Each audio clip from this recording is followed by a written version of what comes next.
Falando em polêmica, a gente volta a tratar de uma daquelas que está pegando fogo em Brasília, que é o aumento do IOF. Em meio a essa discussão toda, desta alta de impostos proposta pelo Ministério da Fazenda, o presidente da Câmara, Hugo Motta, defendeu medidas de ajuste fiscal e redução de despesas do governo como contraponto a esta alta da carga tributária e pediu que esses pontos estivessem dentro do escopo de propostas que vão fazer parte das discussões da reforma administrativa, que tem um grupo de trabalho recém-criado na Câmara sob a presidência do deputado Pedro Paulo, do PSD do Rio de Janeiro.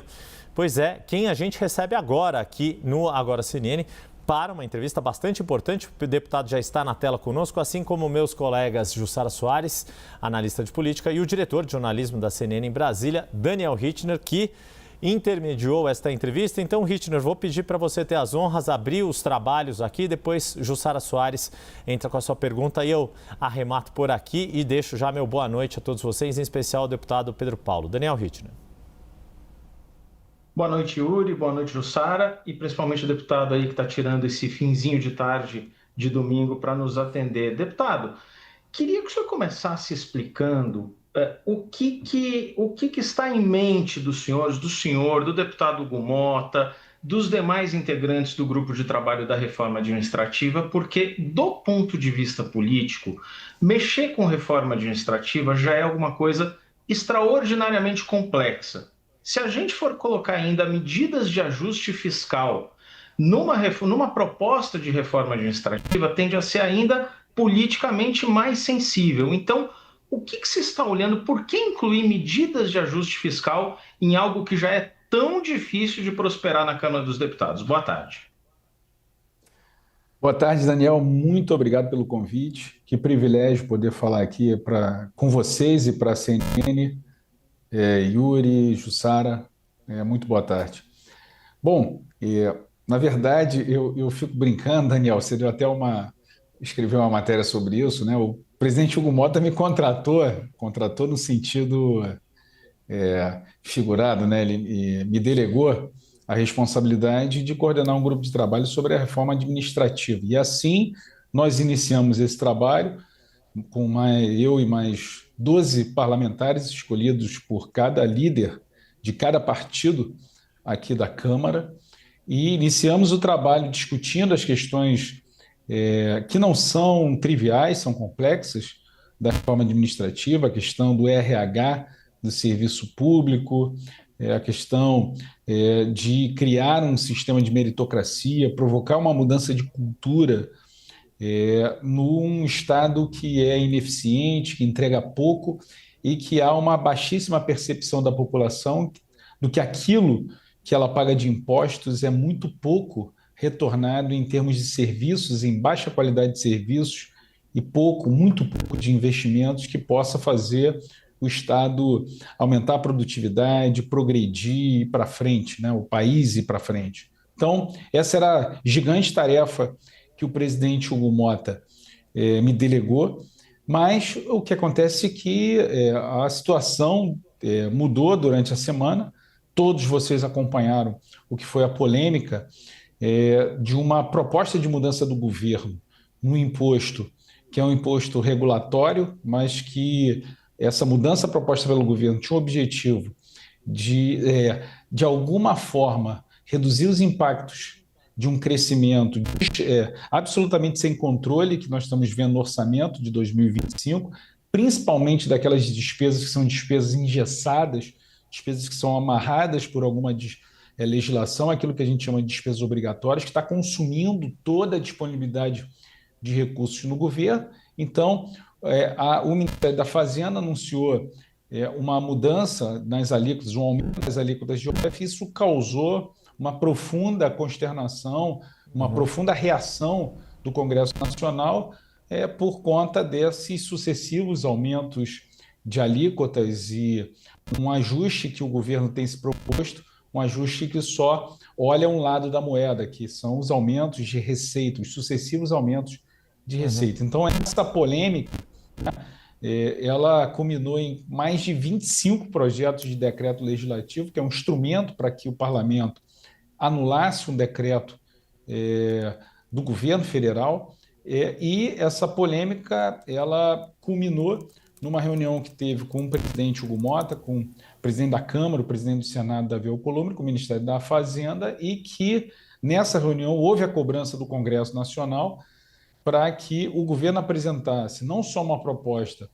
para que o governo pudesse fechar suas contas, cobrir esses basicamente 20 bilhões de reais de contingenciamento que foi anunciado, na verdade foi 30 e 1,3 bilhões de contingenciamento mais bloqueio, mas a medida do IOF previa uma cobertura de 20 bilhões da parcela que foi contingenciada desses 30 bilhões. Então, o Congresso, na pessoa do presidente da Câmara e do presidente do Senado, cobraram do Ministério da Fazenda medidas que sejam pontuais para que se pudesse substituir um aumento de alíquota que a sociedade não aguenta mais e medidas estruturantes, porque o que nós vemos hoje, Daniel, Jussara, é que o arcabouço fiscal, a regra fiscal que foi criada pelo governo no início desse mandato do presidente Lula, ela não está sendo suficiente para que nós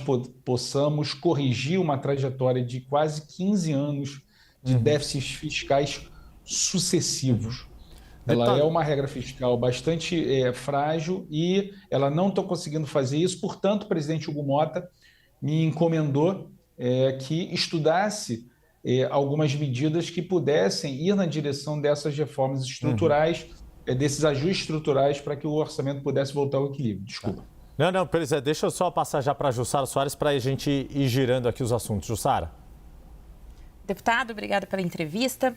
Deputado, a nossa apuração indica que o governo ele vai tentar manter esse decreto da alta do IOF para este ano e apresentar medidas estruturantes, como as cobradas pelo presidente da Câmara, Hugo Mota, para 2026. É claro que tem um prazo de 10 dias, né, até o dia 10 de junho, para o governo apresentar essa proposta. Mas isso seria bem recebido pelo Congresso, uma alternativa em que a alta do IOF fosse mantida neste ano e apresentando uma proposta de mudanças estruturantes só para 2026? Jussara, eu não acredito. Eu tenho a plena convicção que nós temos que discutir reformas estruturais. Tá? E isso passa por medidas muito duras que precisam ser tomadas, que não é qualquer político, eu como político também, todos nós receamos bastante tomar medidas duras, que ninguém quer tomar medidas que sejamos criticados publicamente, né, nas nossas redes e tal, mas essas medidas são urgentes e necessárias. Porém, para uma manutenção do IOF, eu acredito ser muito difícil, porque os impactos advindos dessa modificação do IOF são muito significativos em relação à disponibilidade de crédito, à oferta de crédito, não só para grandes empresas, mas médias empresas e pequenas empresas.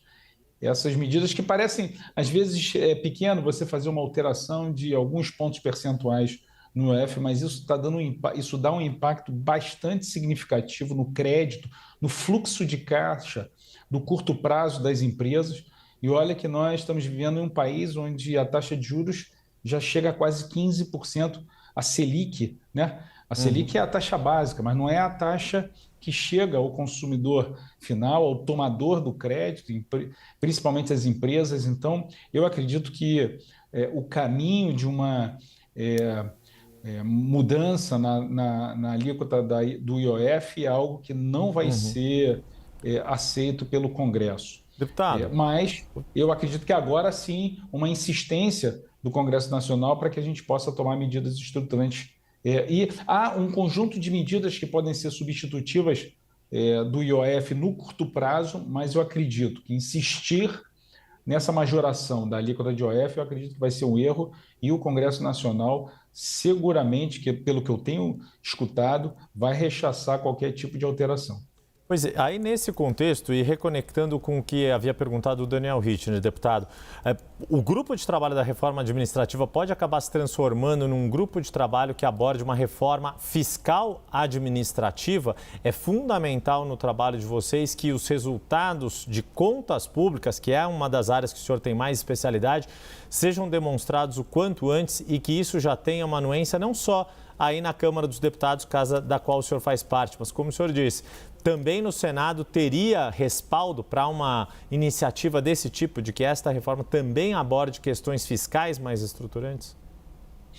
Sem dúvida alguma, nós estamos prontos para isso, o grupo de trabalho. Eu tenho falado com cada um dos componentes do grupo de trabalho. Nós estamos prontos. Lembra que eu falei que nós fomos contratados, entre aspas, para entregar um pacote de legislação para que caminhasse na direção de um Estado mais eficiente, a chamada reforma administrativa, mas isso não impede que nós façamos um aditivo desse contrato e possamos incluir um capítulo específico sobre ajuste fiscal. Tem uma coisa, Igor, que, assim, se você pergunta para 10 economistas que acompanham esses dilema das finanças públicas brasileiras, praticamente todos eles vão chegar à conclusão que nós temos um problema estrutural no orçamento. É um orçamento muito engessado, excessivas vinculações, indexações, e que isso precisa ser enfrentado com medidas muito duras. Para um pacote de ajuste fiscal estruturante, não precisam muitas medidas para que a gente possa produzir um choque nas despesas e que busque o equilíbrio fiscal. Dentre essas medidas, olha, medidas polêmicas, eu repito aqui, como, por exemplo, a desvinculação do salário mínimo aos benefícios previdenciários. Não quer dizer que os benefícios precisam necessariamente estarem congelados, os benefícios previdenciários, assistenciais. Eu estou dizendo o seguinte, precisa desvincular do salário mínimo para que o salário mínimo, inclusive, possa ter um crescimento de acordo com a produtividade do setor privado.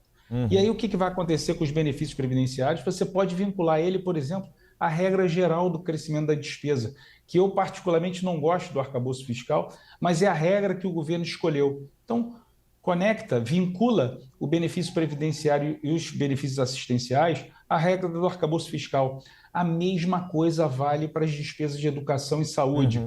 Pedro Paulo, quer dizer que as despesas de saúde e educação não vão mais crescer? Não, elas vão continuar crescendo sim, mas elas passariam a crescer ao invés do crescimento da receita, que tem sido muito maior do que o crescimento geral da despesa que prevê o arcabouço. Você vincularia o crescimento das despesas de saúde e educação ao arcabouço fiscal, o que faz todo sentido.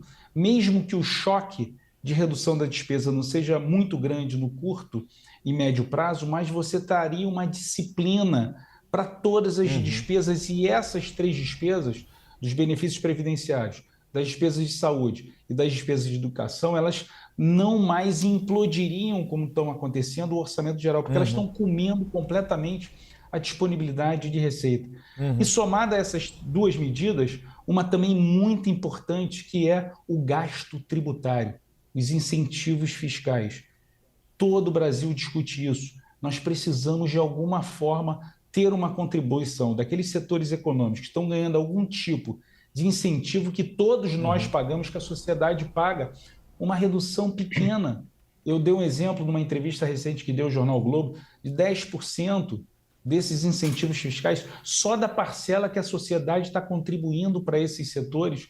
Isso seria um ganho gigante, são quase 600 bilhões de reais, 4% do PIB, isso seria um imenso ganho para reequilibrar as contas. Isso derrubaria a taxa de juros, controlaria a inflação, diminuiria o peso do Banco Central de ter que manter uma Selic a 15%. Nós mudaríamos o patamar de crescimento da dívida pública, que está explodindo nos últimos 2 anos e meio, e as previsões para encerrar 4 anos nesse ciclo do presidente Lula passando de 80%. Olha o que foi a nota da Moody's, que é uma das principais agências de classificação de riscos e que define investimentos estrangeiros no Brasil. Então, assim, é muito importante a gente enfrentar a dureza dessas medidas, porque elas vão ser muito necessárias para o Brasil buscar o equilíbrio e buscar o crescimento sustentável, não um crescimento anabolizado por gasto público. Deixa eu passar para o Daniel Richtner fazer a última pergunta, poder liberar o deputado Pedro Paulo também, que a gente está vendo ali no fundo da tela que ele tem um compromisso daqui a 15 minutos com o Flamengo ali. Exato.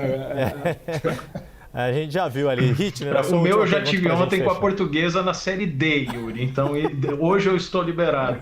Mas, deputado, só para entender um pouco a lógica política, tudo isso que o senhor falou é quase um consenso entre a maioria dos economistas, empresários, setor produtivo. O senhor delineou ali alguns pontos que já têm, digamos, um certo consenso da comunidade econômica ou do chamado mercado.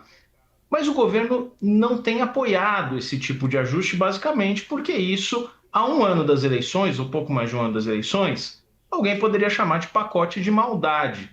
Por que o Congresso vai assumir esse ônus sem o governo apoiar? O governo pode lavar as mãos e dizer: eu não tenho nada a ver com isso e o Congresso está fazendo maldade. O Congresso está disposto a fazer isso tão perto de uma corrida eleitoral? Daniel, a reação do Congresso em relação a essa nova medida de aumento de imposto, consequentemente aumento de carga tributária, gerou uma reação muito importante. Nós sabemos que temos a maioria do Congresso, uma maioria, eu diria, liberal, de parlamentares que sabem a importância de ter equilíbrio orçamentário, do país buscar nas suas contas públicas superávit, os efeitos importantes de você gerar poupança interna, poupança no setor público. Então, mas é claro que são medidas duríssimas, né? Medidas que todos nós somos cobrados para que se tome. Existe uma narrativa que é construída toda vez que se fala sobre racionalidade econômica, sobre limite orçamentário, por exemplo. Quando você fala aqui em desvincular despesas de educação e saúde, vincular no arcabouço fiscal, as pessoas falam: mas você é contra a saúde e a educação? Não, eu sou contra a sustentabilidade orçamentária para que os investimentos em saúde e educação não parem. O governo do presidente Lula, o governo do PT, é extremamente competente, criativo, e constrói políticas sociais com uma competência jamais vista. O menu, o leque de opções de políticas sociais, todas elas, Pé de Meia, Vale Gás, todas elas, o próprio Bolsa Família, Minha Casa Minha Vida, são políticas que olham para as pessoas que mais precisam, são todas elas políticas que eu defendo fervorosamente. Mas tem um detalhe: elas precisam ser sustentáveis. Existe um limite, o orçamento dá um limite. Como é que você não consegue sustentar uma política social de longo prazo se você não tiver disponibilidade no orçamento, se você não tiver dinheiro para pagar? Elas são tiradas do papel, beneficiam por determinado período uma camada da população, mas elas não são sustentáveis se não tiver grana, se não tiver recursos, se não tiver orçamento. Então, eu acredito que há uma maturidade do parlamento e principalmente sobre a convicta liderança do presidente Hugo Motta de que nós precisamos dar um basta nesse ciclo nesses anos, né, nessa mais de uma década de orçamento deficitário, de um país perdulário que não consegue equilibrar o básico, aquilo que as pessoas que estão nos assistindo em casa fazem, equilibrar aquilo que ganha com aquilo que gasta, a sua receita e a sua despesa. Então, eu acredito que há sim uma maturidade do parlamento. Nós vamos apresentar medidas importantes na chamada reforma administrativa e, se for a convicção, se continuar a determinação do presidente Hugo Motta, medidas também de ajuste fiscal para que a gente possa testar politicamente, junto com os líderes da casa, junto com conjuntos parlamentares, se há a possibilidade da gente votar medidas dessas estruturantes, aprovar para o benefício do país. Mas eu acredito que uma janela foi aberta e que nós precisamos estar prontos para apresentar essas medidas estruturantes para o Brasil.